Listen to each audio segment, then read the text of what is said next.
boasting, accurately, that he was Britain's best-selling bard, thanks to fan-propelled sales of his verse volume The Warlock of Love, nobody took him seriously.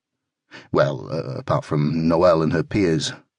In the Melody Maker piece, she gushed that Mark was a brilliant poet. He believes in the little people and reminds you of a different world. And she prophesied that in years to come, when the world reaches the peak of knowledge, they will realise what Mark Bolan has written.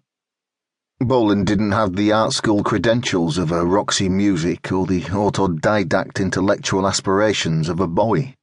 His reading ran to J.R.R. Tolkien and C.S. Lewis rather than Burroughs or Nietzsche. He went from a hippie cult oddball to a teeny-bop pin-up without an intervening period of credibility or respect. In America especially, where T-Rex's only top 10 hit was Get It On, retitled Bang a Gong to avoid confusion with a similarly titled hit, he's seen as a trifling figure. Yet it is precisely as a lightweight that Bolan was a marvel.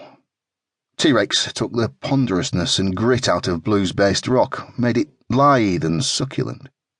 At a time when the spectrum of male sexual expression in rock ranged from ballsy strut, Freeze All Right Now, to Viking Conquest, Led Zepp's Whole Lotta Love, Bolan androgenized rock, but without sacrificing urgency or heat.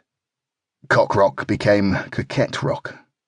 Instead of wham-bam bombast, T-Rex songs moved to a reciprocal groove, a gentle grind he dubbed the slide. Active and passive roles slipped and flipped around. Bolan figured in his songs as prey or plaything. Had any male singer before gasped "Take Me" in the fey way he did in Get It On? As often as Predator. Even in that mode he was playful, as with the hissed, "And I'm gonna suck you," that follows the Vampire for Love routine in Jeepster. T-Rex shunned heaviness in another sense. Unlike the down-tuned, downcast sound of Black Sabbath and their heavy metal brethren, there's no sense of ordeal or struggle in Bolan's music. T-Rex bypassed the pall of post-60s gloom that enveloped rock culture in the first years of the new decade. The stance of cosmic dancer and life's a gas, the closest things to mission statements Bolan ever wrote, recalls the light-of-spirit philosophy of Nietzsche's Thus Spoke Zarathustra and the gay science. Gay here meaning merry rather than homosexual. It's a translation of the German word fröhliche, the root of our English frolic. Song and dance were central and essential for Nietzsche, the expression and external sign of existential health, inner rightness. Now I am nimble, now I fly, now I see myself under myself, now a god dances through me. Friedrich rejoices in Zarathustra.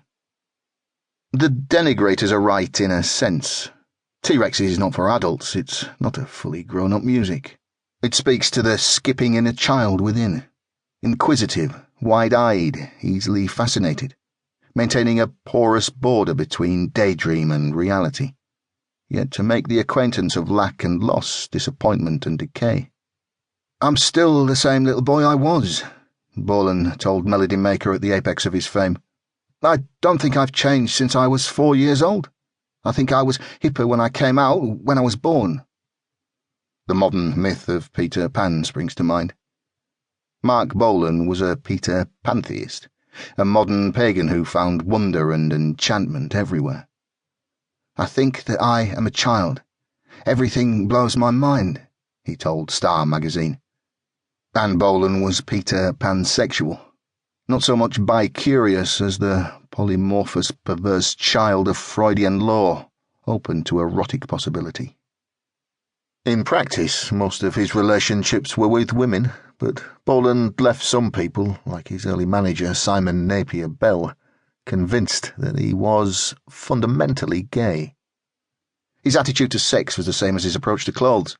He grabbed and enjoyed anything that attracted him, regardless of gender. 4 things defined Mark Bolan's personality and worldview: androgyny, dandyism, magic, and a 4th category that could be designated with various F words: fantasy, fabulism, fancy, and what Tolkien called fairy. These 4 aspects don't necessarily always overlap. It's quite possible to be androgynous and have no particular interest in clothing or self-beautification. Fairy, though, does connect to androgyny via fairness. To keep listening to this audiobook for free, click the link in the description.